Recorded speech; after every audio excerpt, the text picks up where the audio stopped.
परंपरा परंपरा परंपरा परंपरा बनाने वाले चले गए, फिर भी आज तक वो परंपरा चल रही है। हजारों साल पहले बनी थी जो परंपरा, वो आज तक चलती आ रही है।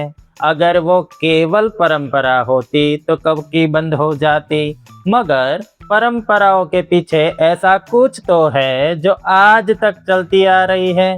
तो वो क्या कुछ है, वो जानना है तो आपको हमारे साथ जुड़े रहना चाहिए।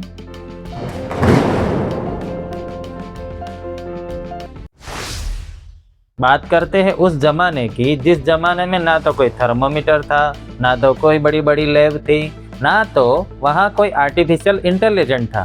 फिर भी उस समय पे बनी परंपराएं आज तक चलती आ रही हैं। तो आज तक जो चलती आ रही है परंपरा, उसमें ऐसा क्या है? तो उस समय पे ऋषि मुनियों ने प्रकृति का निरीक्षण किया और प्रकृति को समझने की कोशिश की, और प्रकृति से जो समझ में आया उन्होंने उसको परंपरा बना दिया। पर जब इंटरनेट नहीं था, जब टेक्नोलॉजी नहीं थी, जब थर्मोमीटर नहीं था, उस समय पे जो परंपराएं बनी, क्या वो सही बनी थी? मकर संक्रांति आई तिल और गुड़ खाओ, होली आई खजूर और धानी खाओ, शरद पूर्णिमा आई दूध और पोहा खाओ, पितृपक्ष आया खीर और पूरी खाओ। ये सब जिन्होंने बताया उनमें कुछ ज्ञान था? हमारे पूर्वजों ने यूं ही तय कर दिया कि आज ये खाना है या कल वो खाना है, या इसके पीछे कोई बड़ा साइंस था जो आज की दुनिया धीरे धीरे समझ रही है? एक बार एक बच्चे से पूछा कि बेटा ये मकर संक्रांति पर तिल और गुड़ क्यों खाते हैं? तो बच्चे ने बताया कि मम्मी ने बनाया है इसलिए हम खाते हैं। मम्मी को जाके पूछा तो मम्मी ने बोला दादी माँ ने बोला था। दादी माँ को जाके पूछा तो दादी माँ बोली ये बरसों से चली आती परंपरा है और वो परंपरा हम निभा रहे हैं। अरे बस यही हमने कभी समझने की कोशिश ही नहीं की है। ये जवाब मिला तो मैं तो शौक हो गया। मैं भी सोचने लगा कि परंपराएं बस चलती आ रही है या उसके पीछे कुछ है, और आज तो तय ही किया है अगर परंपराओं के पीछे कुछ नहीं है तो कल से बंद, और आप भी बंद कर देना अगर कुछ ना मिले तो। थोड़े ही समय के बाद चतुर्मास शुरू होने वाला है, और चतुर्मास अर्थात वो देव सैनी एकादशी से देव उठी एकादशी तक का जो समय है उसे चतुर्मास बोला जाता है। और चतुर्मास में चारों तरफ उपवास उपवास उपवास, त्योहार त्योहार त्योहार। मुझे भी वो जान के ऐसा लगा कि पूरी लॉटरी लग गई उपवासों की। ऐसा क्या है ये चतुर्मास में कि इतना सारे उपवास आते हैं? और मैंने तो ऑब्जर्व किया कि आधे से ज़्यादा उपवास, मतलब पूरे साल के आधे से ज़्यादा उपवास इन्हीं 4 महीनों में आते हैं। तो इस 4 महीने में इतनी क्या स्पेशलिटी है, इन 4 महीने में इतने सारे उपवास? हाँ, इसके पीछे भी वो ऋषि मुनियों का ही विज्ञान था। हाँ, ये उसी ऋषि मुनियों का ऑब्जर्वेशन था और उसी ऋषि मुनियों का विज्ञान था। उन्होंने देखा कि बारिश की ऋतु में चारों तरफ बारिश गिरती है, और गिरती हुई बारिश में चारों तरफ भेज और नमी रहती है, और ऐसे वातावरण में सारी चीज जल्दी बिगड़ जाती है और रोग उत्पन्न करने वाले जीवाणु बैक्टीरिया सक्रिय हो जाते हैं, और सक्रिय हो जाने की वजह से सबसे ज्यादा बीमार इसी समय में पड़ते हैं।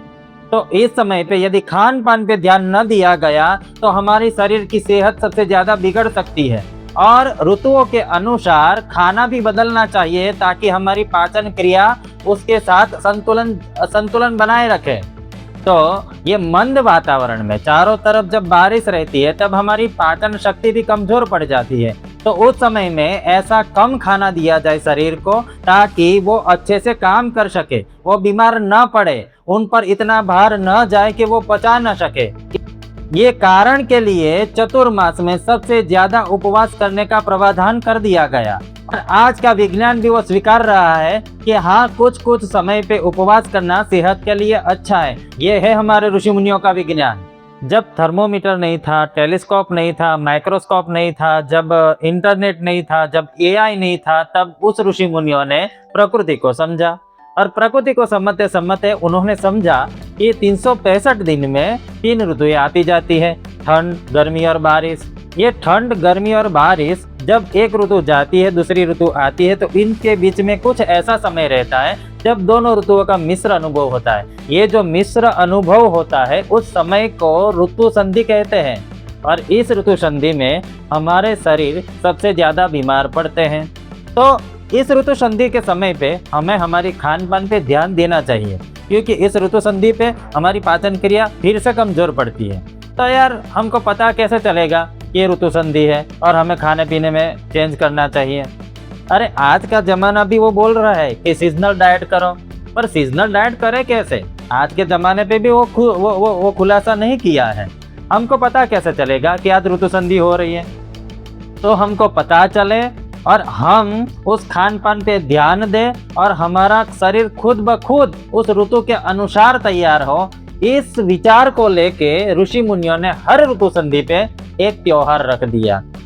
त्योहार मतलब ऐसा त्योहार अकेला नहीं आता। त्योहार के साथ आता है उपवास, त्योहार के साथ आता है आनंद और त्योहार के साथ आती है भक्ति।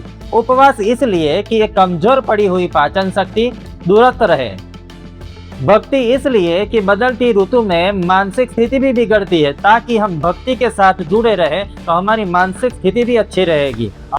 और खान पान की भी ऐसी व्यवस्था की ताकि हमारे शरीर पर ये बदलती ऋतुओं का प्रभाव न पड़े और बदलती ऋतुओं में भी हमारा शरीर स्वस्थ रहे। आपको भी पता होगा कि शरद पूर्णिमा आती है तो हमारे घरों में दूध पोहे बनते हैं। ये दूध पोहे इसलिए बनते हैं कि शरदकालीन ऋतुओं में हमारे शरीर में पित्त बढ़ जाता है। तो दूध और पोहा का एक मिश्रण ऐसा है जो हमारे शरीर में पैदा हुए पित्त को नाश करता है। तो दूध पोहे खा के हमारी सेहत अच्छी रहे, उस बात का विचार करके ये दूध पोहे हमको दे दिए गए। पौष महीने में हमारे शरीर में कफ और सर्दी का प्रमाण बढ़ जाता है।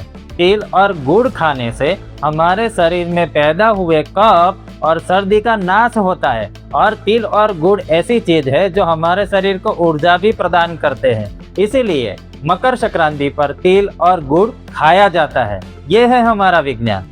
भाद्रपद महीने में पितृपक्ष आता है और पितृपक्ष में सबके घरों में खीर और पूरी बनती है। खीर और पूरी पितरों के लिए बनती है, पर ऐसा नहीं है। हाँ, पितरों के लिए भी बनती है, पर हमारे शरीर में जो पित्त बढ़ा है वो पित्त को शमन करने के लिए ऐसा आहार मतलब ये खीर और पूरी सबसे बेस्ट डाइट है। वो हमारे ऋषि मुनियों ने हमको सौंप दिया। ये है हमारे ऋषि मुनियों का विज्ञान। बसंत ऋतु के बदलाव में हमारे शरीर में कफ बढ़ जाता है और कफ जब शरीर में बढ़ता है तो हमारा शरीर बीमार होने लगता है। तो उस समय पे खजूर खाओ, धानी खाओ, चना खाओ। ये स्पेशली होली पे ये मैसेज दिया जाता है कि आप ये खाओ ताकि आपके शरीर में बढ़ा हुआ जो कफ है वो नियंत्रण में रहेगा और आपका शरीर स्वस्थ रहेगा। ये है हमारे ऋषि मुनियों की सोच। नाग पंचमी आई, नागों की पूजा करो, पर ये नाग पंचमी बारिश की ऋतु में ही क्यों आई? उसके पीछे भी बड़ा विज्ञान है। बारिश की ऋतु में जब बारिश गिरती है, बारिश इतनी गिरती है कि जहाँ सांप रहते हैं उन बिलों में पानी घुस जाता है। इसकी वजह से सारे सांप अपने बिलों में से बाहर निकल के यहाँ त्यहाँ घूमने लगते हैं और कभी ना कभी उनका सामना मनुष्य से होता ही होता है। और मनुष्य डर के कारण उनके पर प्रहार न करे, उनको मार न डाले, इसलिए नाग की पूजा करके ये संदेश दिया गया कि नाग देवतुल्य है, उनकी रक्षा करनी चाहिए। ये ऋषि मुनियों ने ये प्रॉब्लम को पहले ही समझ लिया था कि ऐसा होने वाला है। और नाग यदि मर गए तो ये प्रकृति का संतुलन बिगड़ सकता है, क्योंकि प्रकृति के संतुलन में भी नागों का बड़ा हिस्सा रहता है। तो नागों के प्रति अपना भाव, नागों के प्रति सम्मान बढ़े, नागों का रक्षण हो, इस बात को ध्यान में रखते हुए नाग पंचमी का त्योहार रख दिया, ताकि ये संदेश सभी तक जाए कि नागों के प्रति अपनी संवेदना रखे, अपनी श्रद्धा रखे और उन्हें बिना कारण न मारे। आप भी ये बात जान लो और आज से ये संकल्प करो कि बिना किसी कारण वन्य जीवों को कभी नहीं मारेंगे।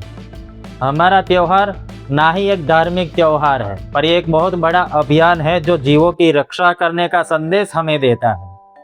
आज का साइंस ये स्वीकार कर रहा है कि थोड़े थोड़े समय पे उपवास रखना सेहत के लिए अच्छा है। ये क्या थोड़े थोड़े समय पे? हमारे ऋषि मुनियों ने तो उसका भी सॉल्यूशन ला दिया है। उन्होंने हर 15 दिन पे एक एकादशी ला दी और बोल दिया कि हर एकादशी पे उपवास करो।